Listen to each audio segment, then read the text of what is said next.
Sinasabi na ho ni Senator Jinggoy Estrada na sang-ayon ho sila na hindi matuloy yung impeachment laban kay Sara Duterte. Kasi ito po ay isang political process at wala po itong kinalaman sa kaniyang intelligence fund. So magandang araw po sa ating lahat. At lalong-lalo na ho sa mga viewers natin, sa mga subscribers natin, at saan mang sulok sa mundo, maraming salamat po sa inyo lahat. So ngayon mga par, parang malabo na po na matuloy yung impeachment na pinapile ng mga congressman laban kay Sara Duterte mga par. Kasi sinasabi na ho ni Senator Jinggoy Estrada na sang-ayon ho sila na hindi matuloy yung impeachment laban kay Sara Duterte. Kasi ito po ay isang political process at wala po itong kinalaman sa kaniyang intelligence fund. Ito po ay paninira lamang sa kay Sara Duterte.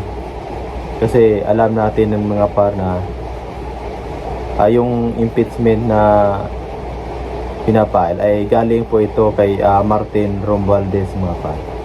Kasi ito po yung si Martin Romualdez. Siya po yung gustong mapa-impeach si Sara Duterte kasi gusto niya talaga na umupo bilang Vice President.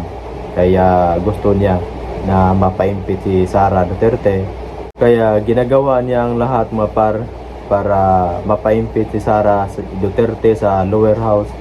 Kaya nagtagumpay po si Martin Romualdez mga par sa pag-pa-impeach ni Sara Duterte sa lower house. Kasi yung mga kasamahan niya na mga congressman tinatakot po niya, hindi po niya bibigyan ng budget sa eleksyon kapag hindi po sila pumirma sa impeachment kay Sara Duterte mga pa.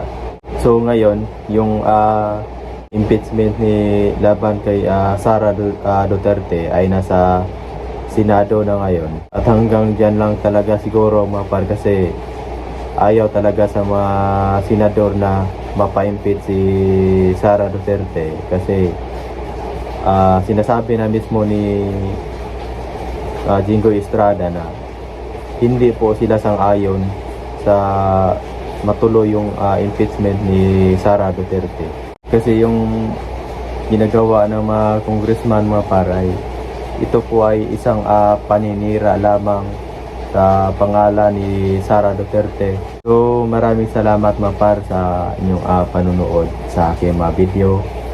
And paki-subscribe naman mga par para palagi po kayong ma-update sa ating mga video reaction.